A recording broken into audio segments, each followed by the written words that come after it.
When a narcissistic woman's new relationship collapses, most people assume the same thing.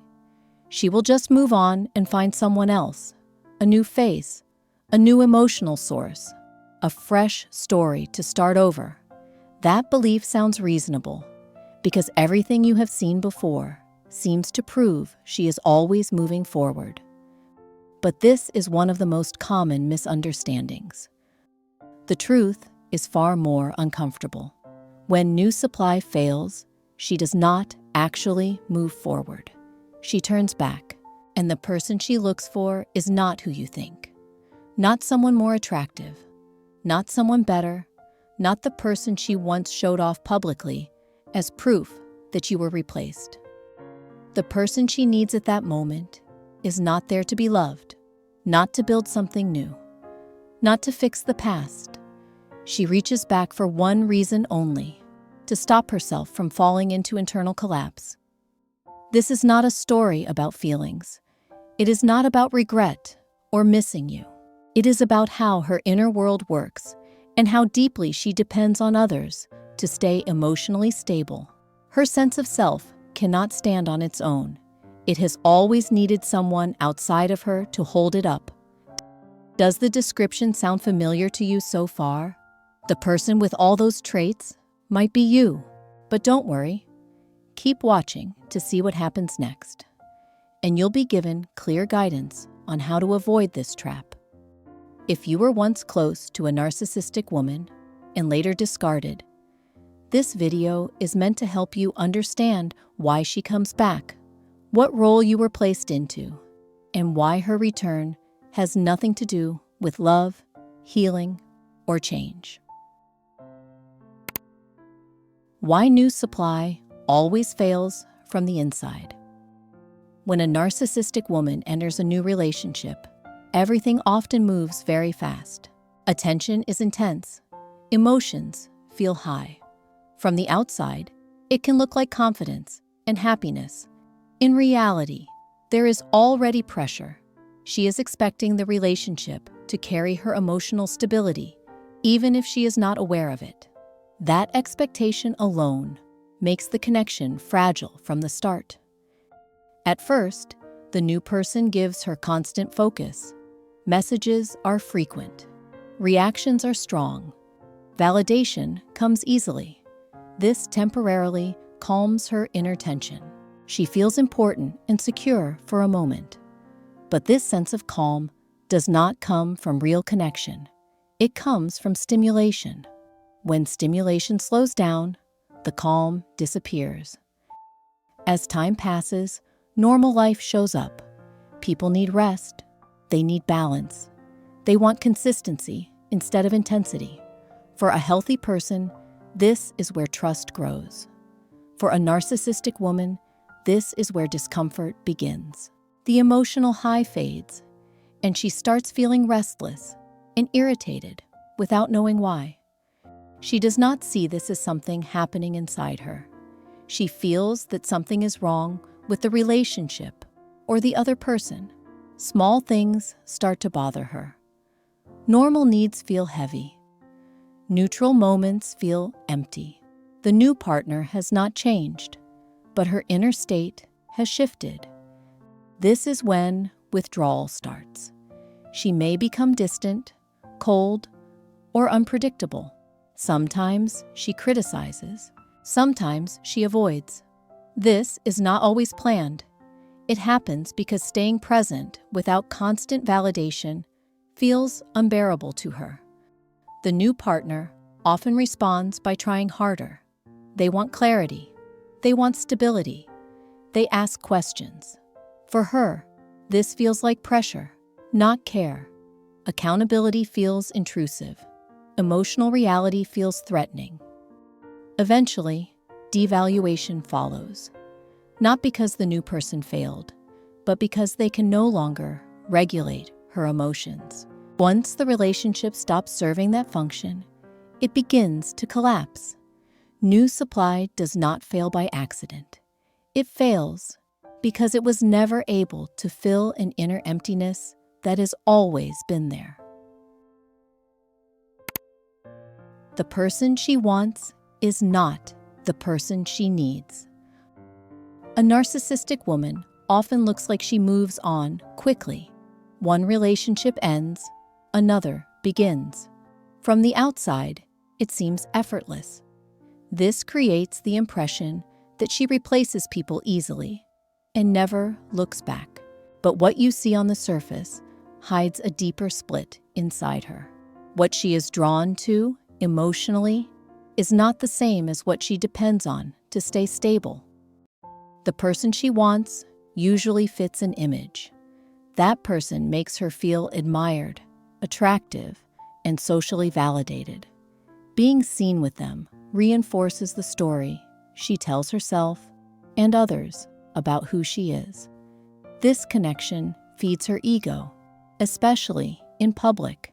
It gives her energy for a while, but that energy depends on excitement, attention, and novelty staying high. What she needs operates on a different level. This need has nothing to do with image or excitement. It is about emotional regulation. The person she needs is someone who already knows her patterns and has adapted to them. This person provides familiarity, not stimulation. Familiarity lowers her inner tension when she starts feeling overwhelmed or empty. That role is usually filled by someone from her past. Very often, that person is you. You were there when things were not impressive. You saw the mood shifts, the stress, the emotional crashes. You stayed when things were uncomfortable. Over time, you became someone she relied on without ever saying it out loud. Your reactions mattered more than words. You learned when to stay quiet, when to reassure, and when to give in. This was not because you were weak. It happened because you cared and wanted peace. Those repeated responses trained her nervous system to settle when you were present. That is not romance. That is dependency. When her new relationship stops working, she does not return out of longing. She returns because her internal balance is off. The new person cannot stabilize her fast enough. You already did that once. In her internal world, that history matters more than anything she says about moving on. This is why her return often feels confusing. It may come without accountability or curiosity about your life. She is not trying to reconnect with who you are now. She is trying to reconnect with the version of you that once helped her feel regulated. Understanding this difference protects you from mistaking need for love. No object, constancy, and the role you still hold. Most people can stay connected to someone even when feelings change. They can be upset, disappointed, or tired, and still know the relationship matters. A narcissistic woman does not function this way. Her emotional system flips fast. When she feels good, someone is ideal. When she feels threatened or empty, that same person becomes a problem. There is no middle ground where both good and bad can exist at once. When you stopped meeting her emotional needs, she did not slowly adjust or talk things through. She cut you out of the present emotionally. That cut can feel sudden and cruel. One day, you mattered. The next day, you felt invisible. This shift was not a decision based on logic or reflection. It was her way of escaping discomfort she could not tolerate inside herself. But being cut out does not mean being gone. In her inner world, you were not removed. You were pushed aside. She did not release the role you once held. She simply stopped engaging with it actively. That difference is important. You were not remembered as a full person with needs and limits. You were remembered as someone who once served a specific emotional purpose. That purpose was regulation. You absorbed stress. You stayed steady when she was not. You carried emotional weight, so she did not have to. Over time, this became normal. She relied on it without acknowledging it. When that support stopped, her system lost balance. The emotions she had placed onto you did not disappear. They rushed back inward. This is why time alone does not end the connection. Months or years can pass, and the internal role remains untouched. Distance does not dissolve it. Silence does not erase it. As long as that role is still registered inside her, it can be reactivated. This is why her return can feel random or out of nowhere. Internally, it is not random at all. You may notice that when she comes back, she is not interested in who you are now. She does not ask about your growth or your boundaries. She does not move slowly. She goes straight for familiar ground. That is because she is not reconnecting with you as a person. She is trying to restore a function that once made her feel stable. Why she does not choose someone completely new. From the outside, it can look obvious that she has options. She may still get attention. She may still appear confident. So it feels natural to think she could simply replace one person with another. But when her inner state starts breaking down, finding someone completely new is not as easy as it looks. At that moment, her main problem is not loneliness. Her problem is that she feels emotionally unstable and cannot hold herself together. Starting fresh requires energy she does not have. A new connection means showing up consistently, staying charming, and keeping control of the story. It also means handling uncertainty. She would have to learn how the new person reacts, what they tolerate, and where they push back. That kind of emotional work feels overwhelming when she is already feeling empty and restless inside. A new person has not adapted to her patterns yet. They do not know when to soothe her, when to stay quiet, or when to give reassurance. They respond like an independent adult, not like someone trained to stabilize her moods. That lack of predictability creates anxiety for her. She cannot relax because she does not know what reaction she will get when she reaches out or pulls away. With you, that uncertainty did not exist. You had a history together. You already knew how to respond.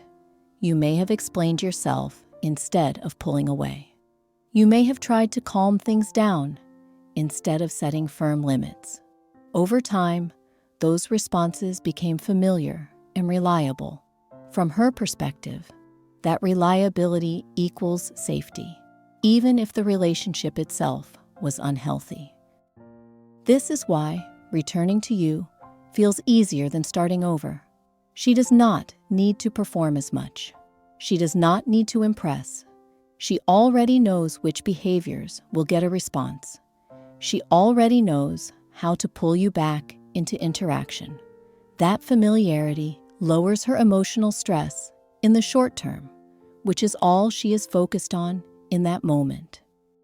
It is important to understand that this choice is not about attachment in a healthy sense.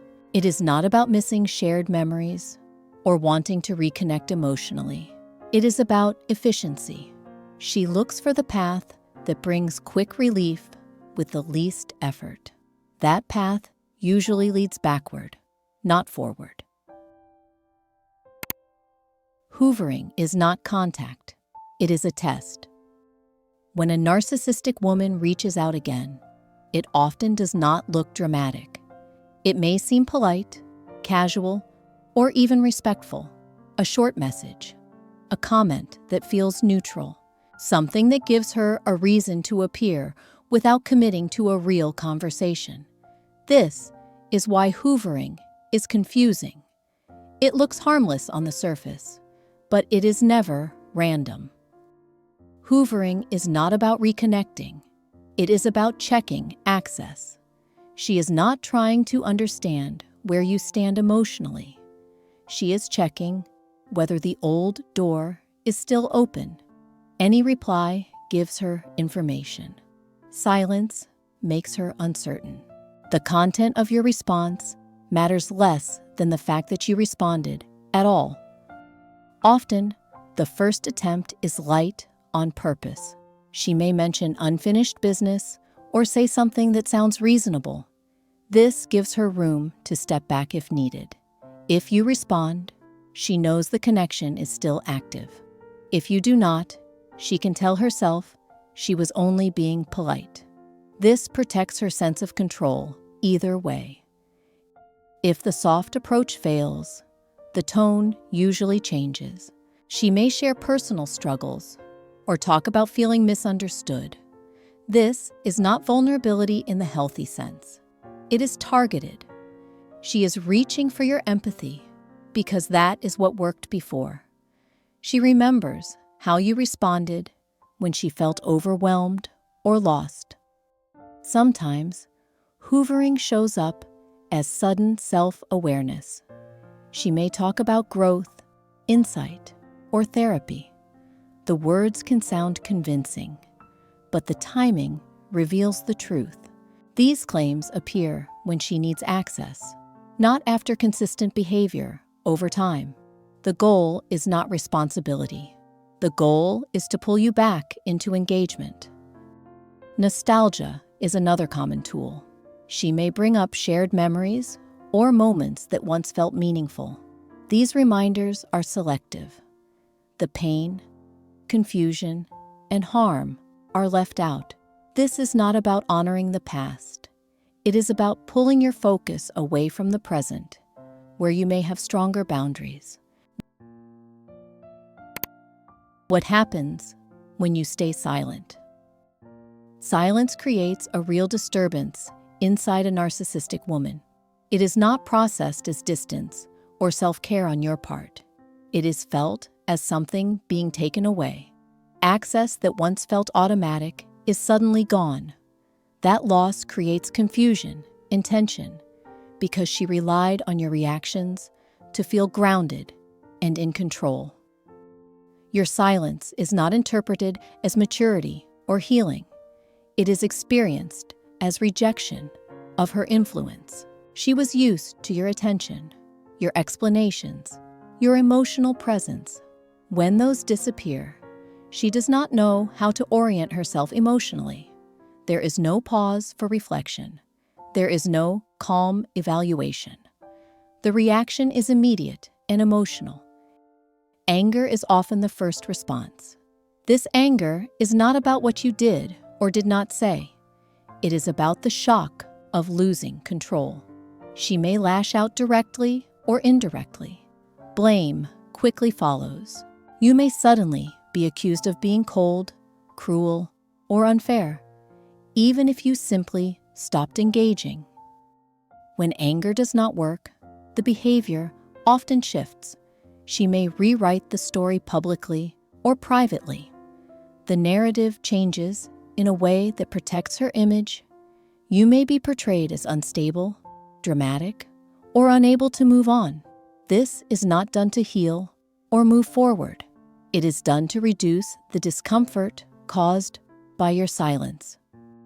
Projection plays a big role here. Feelings she cannot tolerate in herself get assigned to you. If she feels desperate, you are labeled needy. If she feels out of control, you are accused of manipulation. This allows her to avoid facing the truth that she no longer has access to you. None of these reactions are about reconnecting in a healthy way. They are attempts to provoke a response. Even a negative reaction would restore a sense of influence. Engagement of any kind helps her feel real and centered again. Silence removes that option, which is why it feels so threatening to her. What matters most is what your silence communicates. It sends a clear message without words. The old dynamic no longer functions. The role you once played is no longer available. That realization is deeply unsettling for her, but it is also the point where your power begins to return to you. the recycling loop and how it ends. The recycling loop is what keeps many people emotionally stuck long after the relationship ends. Contact stops, time passes, then she returns as if something unfinished still exists. Each return reopens confusion. Hope mixes with doubt. You may feel pulled back into explaining, listening, or calming things down. From her side, this loop feels familiar and stabilizing. From your side, it slowly drains clarity and emotional strength. What keeps the loop alive is not love or attachment. It is unresolved access. As long as she believes she can still reach you emotionally, the cycle remains possible. She does not need daily contact. She only needs to know the door is not fully closed. Even brief responses, polite replies, or emotional reactions signal that the old dynamic can still be restarted. Inside this loop, progress always resets. Just when you feel steady again, her reappearance stirs old feelings. You may question your memory or your decision to leave. She may act warmer or calmer than before, which creates confusion. This shift does not mean real change. It means she is using a different approach to regain stability, not to build something healthy. Over time, the loop becomes more about timing than connection. She appears when she feels unstable, bored, or rejected elsewhere. She disappears when she feels regulated again. This on and off pattern has nothing to do with your value. It follows her internal state. Once she feels better, contact loses its purpose and fades without explanation. The loop ends only when access ends. Not emotional distance, not understanding, not forgiveness. Clear disengagement is what breaks the pattern. When there is no response to test, no reaction to measure, and no role left to activate, the cycle loses fuel. Without feedback, there is nothing to restart. This ending often feels uncomfortable at first. Silence can feel harsh. You may worry about being unfair or cold, but this discomfort fades as stability returns. With time, the nervous system calms. Your thoughts become clearer. You stop waiting for the next message because there is nothing left to interpret. When the loop ends, something important happens. Your life begins to move forward without interruption. Energy once spent managing confusion becomes available again. You are no longer pulled backward into a role that never served you. The recycling loop ends not because she lets go, but because you no longer participate. Where your real power actually is. Her coming back was never proof of your worth. It was only proof that you once played a role she depended on. That role mattered because it helped hold together someone who could not regulate herself on her own. But that role came with a cost, and you paid it with your peace, your clarity, and your emotional energy. The shift begins the moment you stop responding, not because she suddenly understands anything, but because something changes inside you. You stop waiting. You stop hoping for accountability. You stop carrying emotions that were never yours to manage in the first place. That is where real strength shows up. Not in being chosen again, not in being missed, but in no longer needing validation from someone who could only relate through control and dependence. This is where the cycle truly ends, not because she closes the door, but because you do. And as always, because YouTube's algorithm tends to favor videos with strong engagement, if you feel this video has brought you value, a simple like and a quick subscribe would mean so much. It not only helps this message reach more people who need it, but also ensures you will never miss the next video that could make a difference in your journey. Thanks all.